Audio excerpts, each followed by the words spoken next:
So welcome everybody. I'm going to call to order the meeting of the CIP Committee on August 25th, 2025.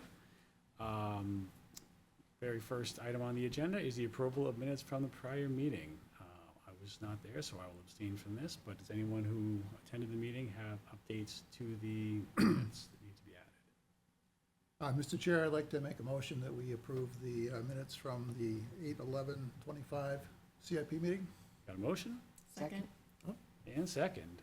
All in favor? Aye. Aye. Opposed? I'll abstain. And I'll abstain. Perfect. All right, so that gets to section 3, which is our project overview and presentation for tonight. So we're going to start with our amazing town manager and his presentation on the OpenGov permitting and licensing software. Well, that introduction, I think I'm going to have to outperform what I initially thought I was going to have to do. So expectations are high for this evening.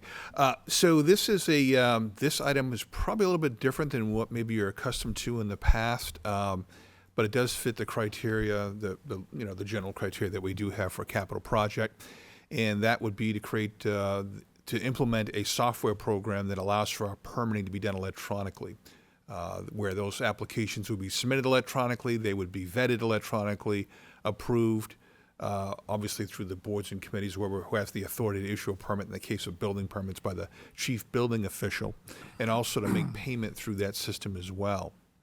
What OpenGov is, the reason why OpenGov is, we specify a certain vendor is because of the open architecture of that software that allows us to do a lot of customization of that.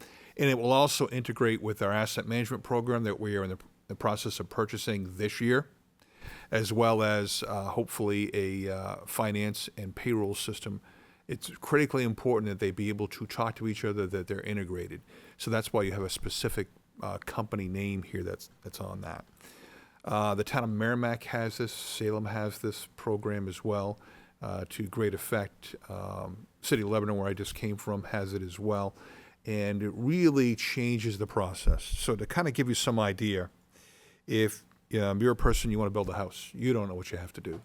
So you would start out by you would start this application process online.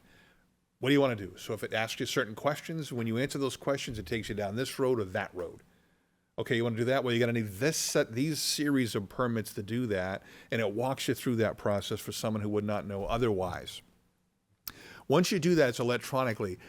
We can see that with staff. Right now, if someone submits a paper application, I have no idea how many of those there are, and I can't see where it is. So if someone submits an application for a shed permit, I can see where that is, and if it's gone past a certain number of days, I can reach out and say, why is this application hung up? Why aren't we moving this forward? I can see whose virtual desk it is on. The correspondence back and forth between that applicant and staff, all that is recorded in this system. So I know if something has, shall we say, fallen by the wayside, or it's languishing someplace, I have the ability to have oversight on that and address that particular issue. And it gives us data as to how many there are. At any one time, we can do that. So this will be, I'll call it a game changer for us as a municipality, and significantly moving forward the efficiencies and the process by which our customers are able to operate in the system, and how we as staff are able to manage it, and then the data points that it produces for everybody else who might need those.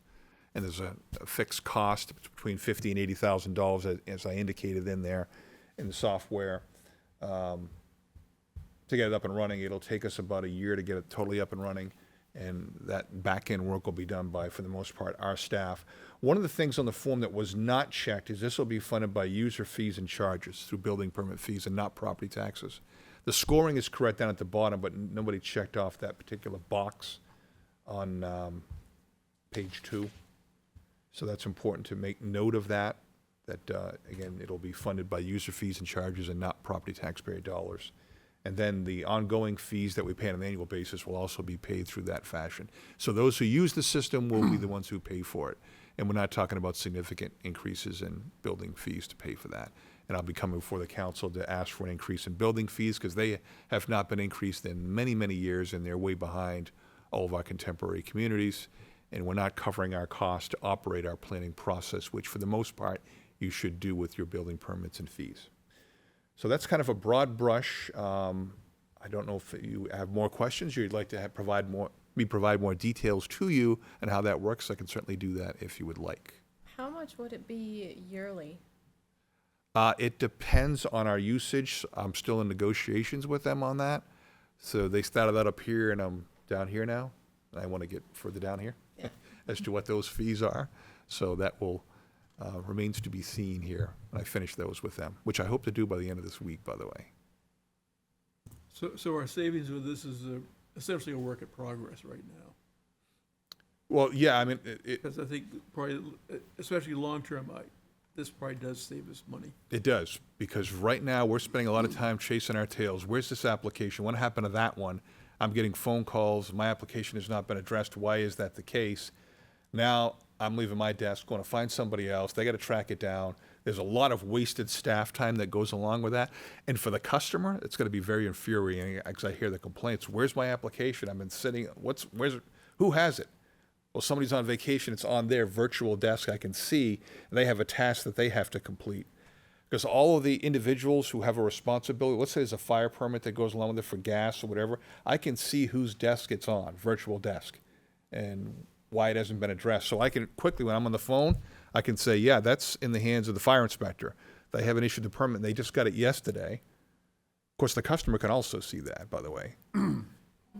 So it's a big, it'll be a significant change in efficiency for us, especially for the customer. And accounting-wise, how do you see this improving things across the board? So right now, if you come up to get a building permit, you have to go to the building department first. Then you have to go downstairs to pay somebody down there. They have to reconcile that. It has to come back upstairs again. And there's a whole back-end reconciliation. Whereas now, you can do this if you're a contractor, if you're an electrician or you're a plumber, you fill out that application right there. You can pay with a credit card out in the road on your phone that you don't have to come in here to do that. Now you have to do that. So there's a lot of, again, wasted staff time and a lot of wasted contractor time and applicant time that's really unnecessary in the modern age in which we operate. And if you look at those communities that have that, they're able to achieve those efficiencies with the system. So I see this as being very, very cost-effective, efficient, streamlined, and accountable. People will be accountable for their job.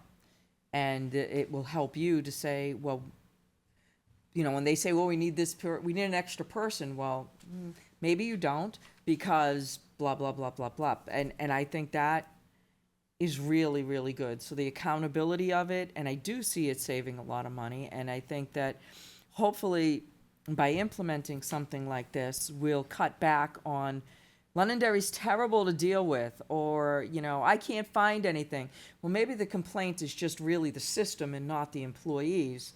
And I wish we had done something like this years ago, because I think it would have saved a lot all around, maybe even in legal suits and whatever, people getting angry about stuff. Because I've heard some of those complaints, and they're not pretty. So I think this is great, and I think that number 4 you have for long-term cost savings really should be a 5, because in the long run, if we don't have to add more people because this can be more efficient and more effective, and then people can get more work done on other ends, that ends up saving the town a lot more money. So that's just my only other comment. So we went from 3 building inspectors down to 2, where I was. And we looked at how that flow was, and it was not good. The system was broken there. And we were able to do that and still get the work done. Was it more difficult? Yes, but now we had a streamlined process to get those things done. So of the 2 building inspectors who were remaining, we sub-assigned tasks, and when someone was on vacation, everybody else can see that, and it got taken care of. So there were very few. When I started out, we had this many applications that would go from green to yellow to red. A lot of them were in the red. That's the time frame with which to respond to them. And all of a sudden, the amount of reds disappeared.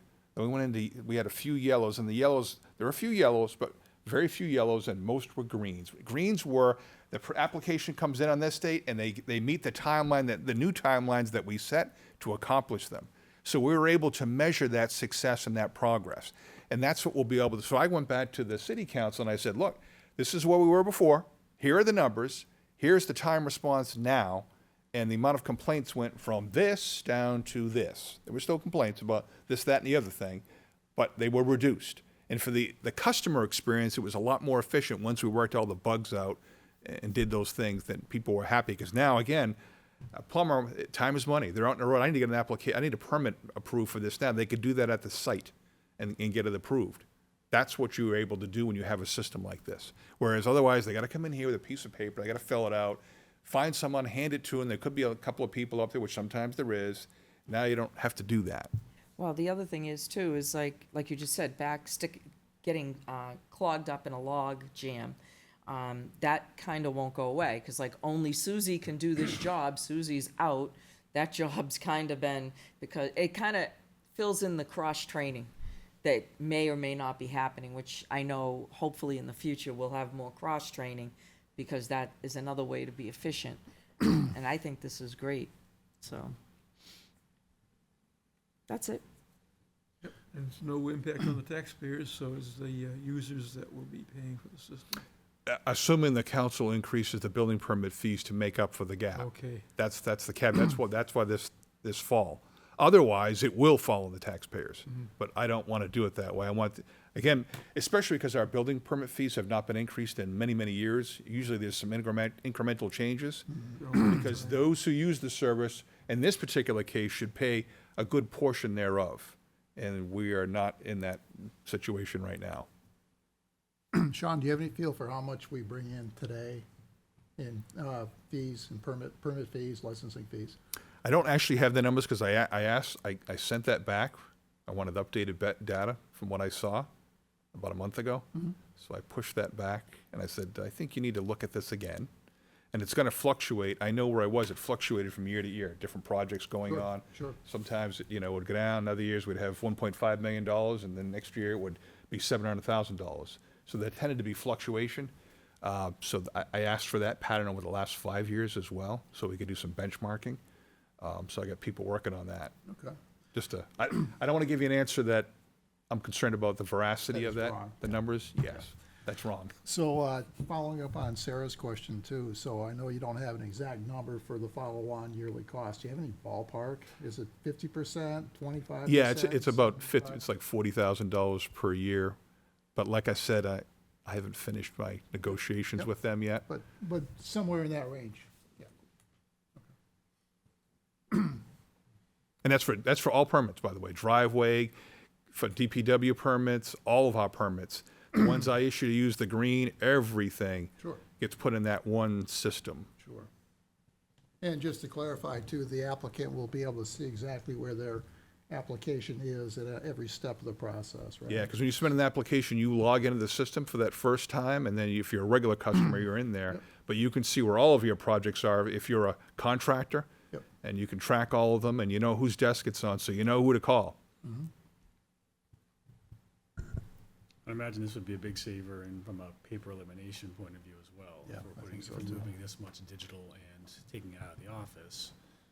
So now we're reducing storage needs, we're reducing PII data that's floating out on sheets that's insecure, putting into something that can be locked down, password, 2FA, all that good stuff.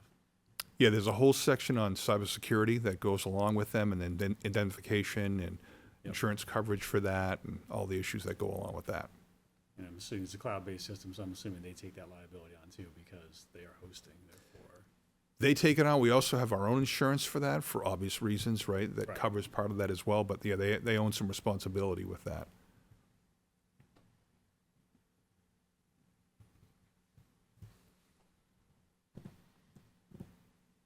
Great. Any other All set. questions? Nope.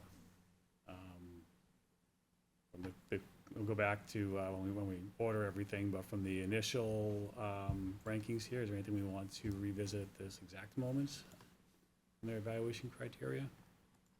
Everyone has a copy in front of them, right? Yep. I think Deb's suggestion of increasing the, I would 4 to be in 5. favor of that too. I see much more long-term costs on that one. Savings, that is. So we do have 3 that gets matching funds. Can you explain what the matching funds are, John? I don't know, because I didn't do the scoring on this, because for this one, there's no match, I don't know whether there's any matching funds for this. It's gonna be user fees they're gonna pay for this. There's no grant opportunities for this. So I don't know where that, Maybe they considered the user fees as a matching, like a grant fund. no, it's a different category. I'd Okay. recommend That's one removing of my that Other then. property tax revenues is probably that one. Yeah. is. Yes, yeah.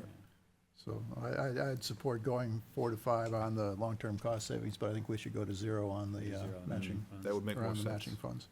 Those sound like good changes to me.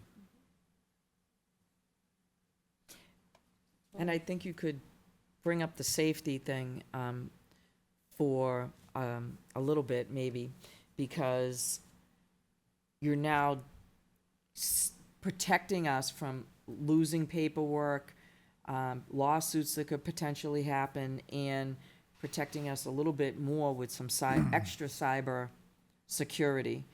I think that's kind of something to talk about too, a little bit. As I know it's not emergency like in public safety, but cybersecurity is really, and to have another buffer on our already buffer, and the fact that we lose things and people get angry, and I'm just thinking of a fishing game situation, and things could have escalated, but it didn't, so that's a good thing.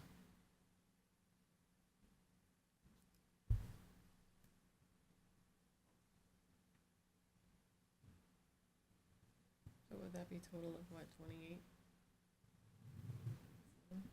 27 I got. Seven? 27 with those changes, if we did up the public safety one, that would bring it to 28. Yeah. I'm good with either, to be honest with you. Yeah, me too. Anyone have strong opinions to either direction? 27 or 28? I don't think it's a public safety issue, but I'm okay if we want to bump it up by 1.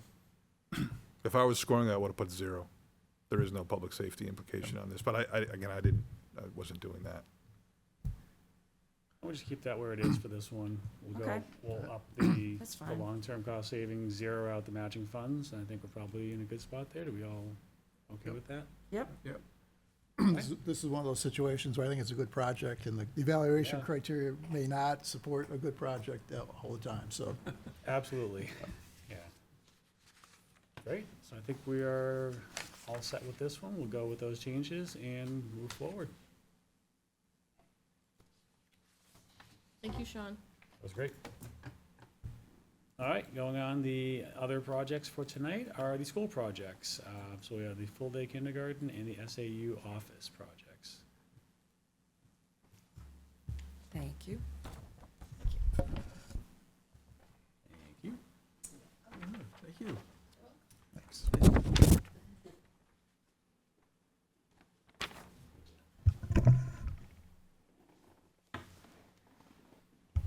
Okay.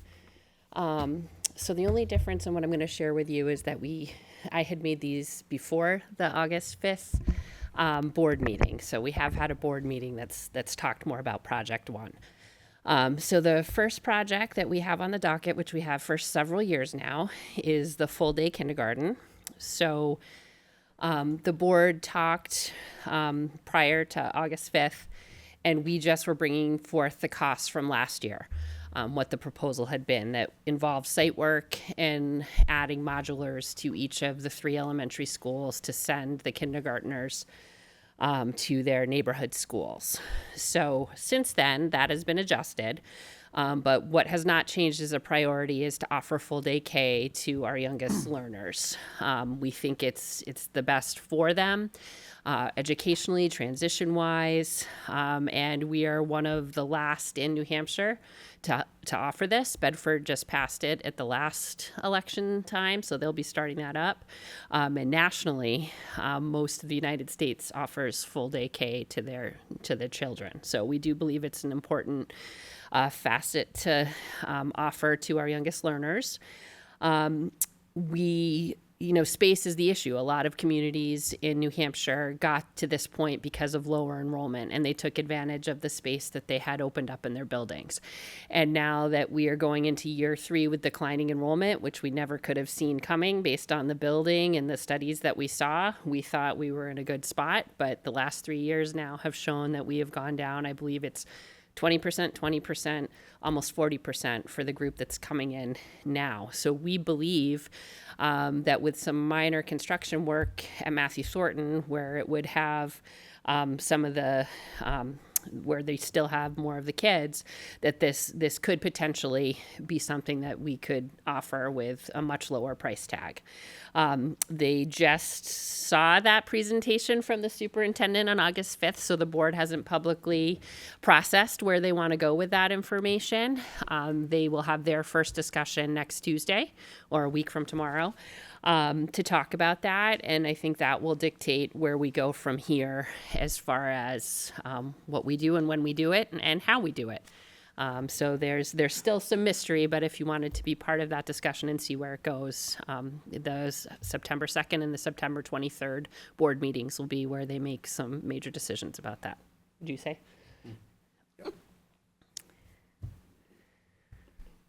So, any questions about that? I have a question. Yes. How can you do it if the voters didn't vote for it? So, Voters didn't vote for it, how can you just put it in? So I think they didn't vote for a bond. So they didn't. But didn't we have full-day kindergarten on the warrant article by itself, ever? Never? Always with something? Yep. I still think it's something that should go to the voters. Without the building part, do you want to do this, yes or no? Because to me, that's the key. Yep. And not that I'm for or against it, but to do the right thing is to say, yes, we want to do this, and then that gives us the power to think about making a choice of how to do it. Deb, I understand. Can you That's speak how up you a little feel, bit, but Bob? I can't hear you.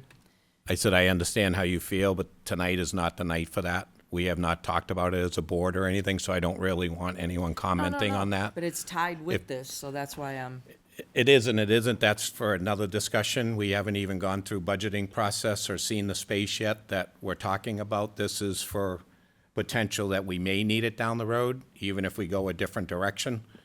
That's what the CIP is for. The board has not had a full discussion yet on full-day kindergarten and how we're going to do it yet. So to be fair to the board and community, we haven't really discussed it yet on what's going to go forward to the voters yet in March.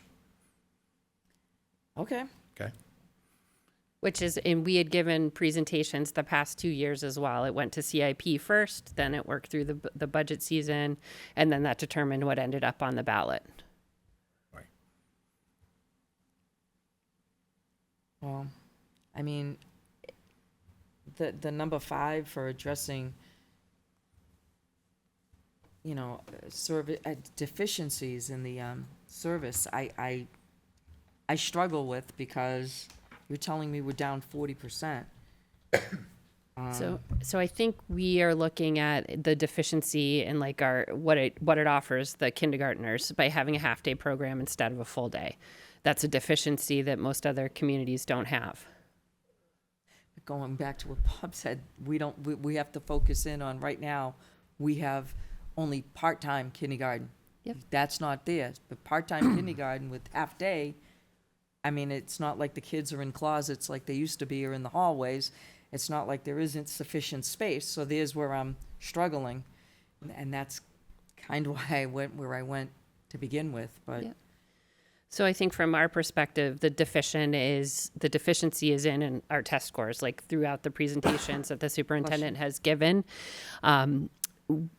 The kids come in from Moose Hill and they're behind where a quote unquote normal first grader would be. So they have to spend that time making up for it. So do they break those out with the kids that go to like a Cozy Kids or a Kinder Care, that do a full, the parents that don't put them in Moose Hill, that go to did they break those out in some sort of study that said, oh yeah, look at these kids are doing much better because they have on our test than the kids that go to the public half-day one? There's Are there this, the numbers to support that? I think it's been more global for what they've seen because most of our, Well, I'm talking about here, not global. no, I mean, they look globally at all of our first graders.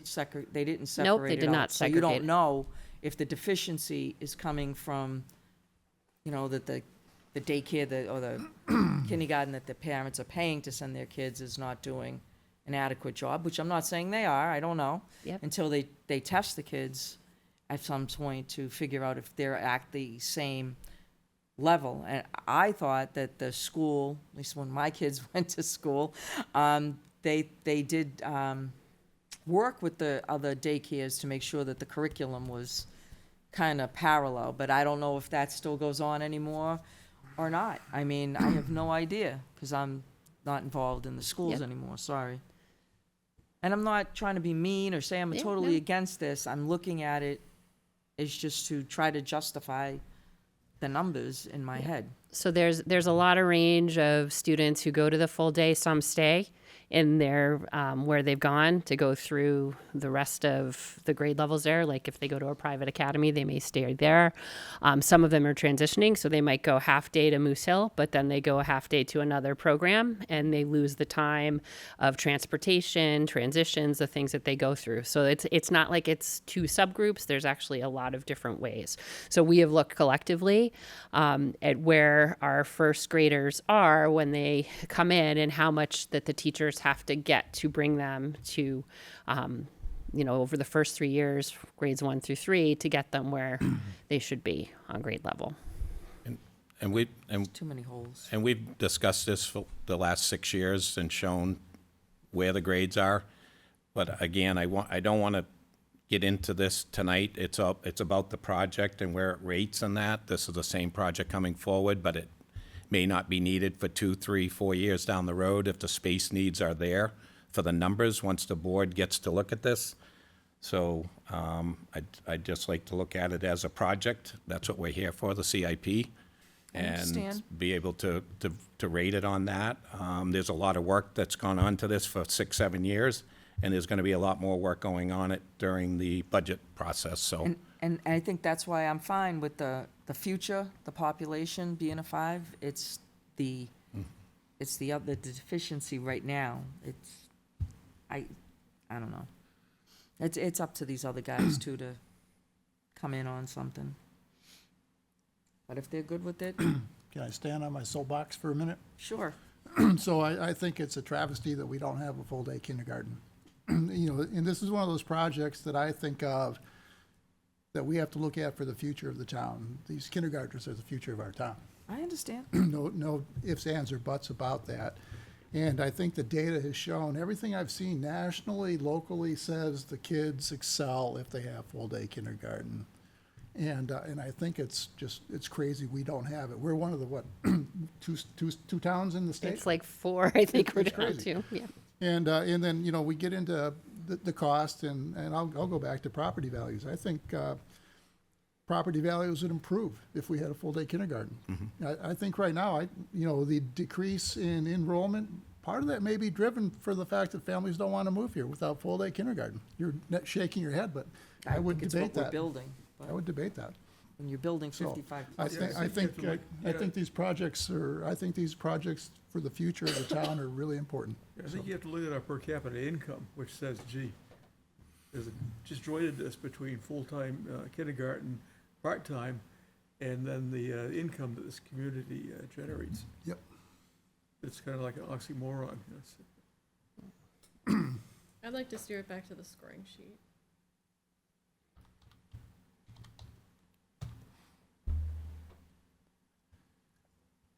I think we have, so let's go 1 and 2 to the bottom, 3 to the bottom seems to be fine still from the last time the project went through. The one we want to kind of iterate on is the address of deficiency and service facility. I think we have on the one hand, kind of the thought process that, is this now is this a deficiency in the true sense, or is it just a difference in opinion versus, a kind of the thought process of,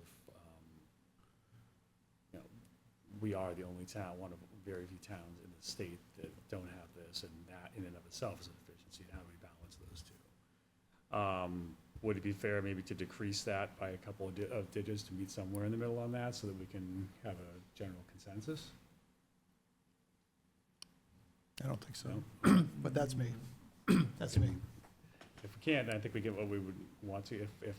If we are at a point where we're pretty drawn in our lines, then I would say maybe we just, take an info. I know there's no formal vote on these, but take an informal vote to say, here are the numbers we're gonna roll forward with, and make note of dissenting opinions so that they're. Right, and it's not that I'm against full-day No, and kindergarten. that's I mean, it's a just hard line to story. walk. It's the chicken or the egg, which one's gonna come first? Are you people gonna vote for it? They didn't vote for it. They didn't vote for it, they didn't vote for it. And then you're gonna build everything and prepare for it, but they didn't vote. What if they don't vote again? And now, this is what I'm saying, it's a chicken and an egg thing. And again, I have no kids, so I'm not like, No, but this should be our opinion, Deb, this should be our opinion, I think. How do you feel about this? I told you how I feel. I feel that I represent the public who voted, and they voted against it. I didn't vote against it. I voted to do them inside the schools. That's how I voted. I thought that was a marvelous idea.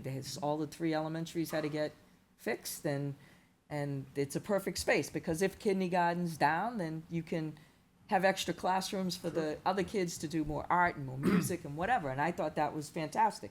So I was for all of that, but the fact was, No, more than me, in my opinion, more than my one vote said no, so I have to consider that. Sure, so you're in a unique position, right, that we're not necessarily, or at least that Art and I aren't necessarily, so. And so I that's understand why that. I had to do my due diligence No, there. I understand that. It sounds like there's probably reasonable probability to assume there will be a vote on this again. The board hasn't, We haven't discussed it yet, Art. That's why I didn't really want to get into the weeds. We're bringing this I'm forward. sorry. That's why I cloaked it with the probability. Weeds. That's part of the reason why I'm kind of staying back right now, is without conversing You're with my, right. with my other, my other board members. I don't want to go too far into opinions on this, other than, there may or may not be something coming in the future, and I would like to keep the placeholder for it. Sure. Which is the whole point of this. We And don't I'm know fine with the what's coming. placeholder for it. I We've just don't had, think it's an placeholders emergency. in past CIPs, so there's nothing new about it, but at least it gives us a clue what could be coming, because this is supposed to look ahead, look in the future. It's more of a planning tool, not a money tool or anything. So I do have another question, or a couple of questions. So we talked about leverages non-property tax revenues with the 3 and matching funds available with the 2. What non-property tax revenues would go toward this, and what are the opportunities that you see for matching funds? so matching funds, when I was doing this, I kind of used where it had been scored in the past. What I can tell you is we would get more adequacy for our kindergarten students. Right now we get a little over $2,000. That would double for each enrollment that we have. And that's from the state? Yep. So that would go up that way. Sure. Yeah, it's about 400,000+ more from the state to go to full day rather than Yep. half day. And then, so that would be included in the leveraging the non-property tax revenues as well? That'd be the, Yep. okay. Okay. Thank you. Yeah. And this process eliminates half-day bus runs too for another 240 to 280,000, right thereabouts, going to a full day because you're not running the midday buses. So, I've also been vocal about this during budget season. Many people know where I lie, so I do see your point, Deb, I do. I just wanted to say that.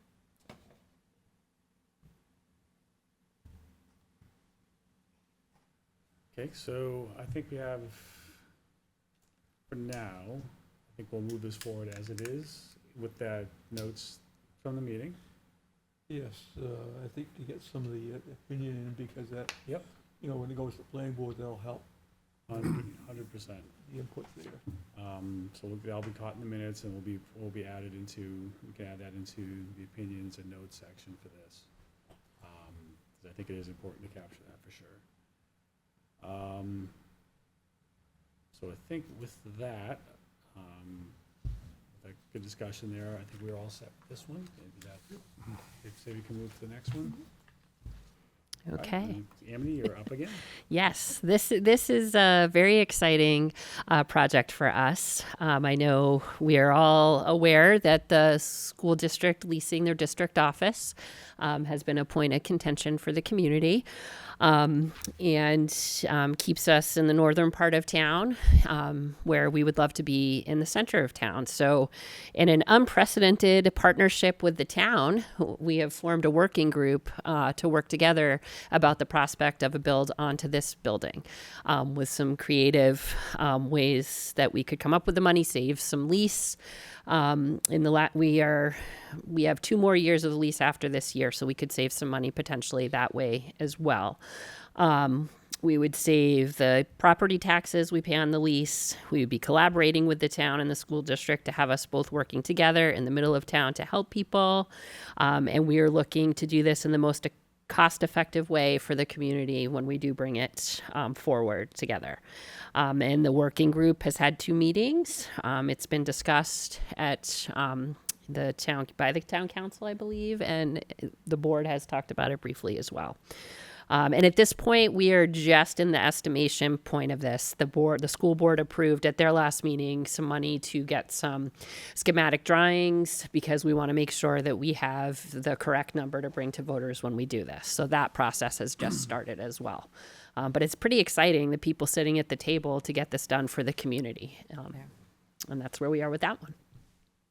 To me, this is the most important thing to get done, and that number 1 should be a number 5, because their lease is coming up, and where are they gonna be, in a cardboard box under a bridge? No. So to me, that's like the priority. I'm sorry, I had to say that, because this, to me, is important. It's 2 years, we've got to do something now. Right, and that's why I think the 1 should be a 5, because it really needs to say, yes, we wanna move this quickly so we don't sign another lease or have to rent out some more space or get into another pickle. To me, that should jump up. I would agree. Yep, I'm good with that. Yep. And looking at everything else, it all makes sense to me. I don't know, does anyone else, do you have any other opinions on any of the other ones? I think they all I seem can't to make figure out sense. anything else on the levering of the grants, but I'm sure Mr. Slater maybe can come up with something there. Any grant money, nothing? No, the good thing here is hopefully financially, we're able to use fund balance on town and school side to save hundreds of thousands of dollars in interest on our taxpayers. It'd be Rather nice than a if we could bond find a over nice big 15. sponsor that would say, you know, we could call it the Londonderry something SAU building. That would be nice. Yeah, I mean, But just the savings and bond over a 15 or understand. 20-year bond on, it's you know, the $3 million interest and stuff. is upwards of about $400K that, you know, we won't have to put on the taxpayers. Yeah, no, I agree. Yeah, I think the existing bonds we've got, I think a lot of should be decreasing. So we aren't having to pay as much interest as we have in Yep. past years. Yep.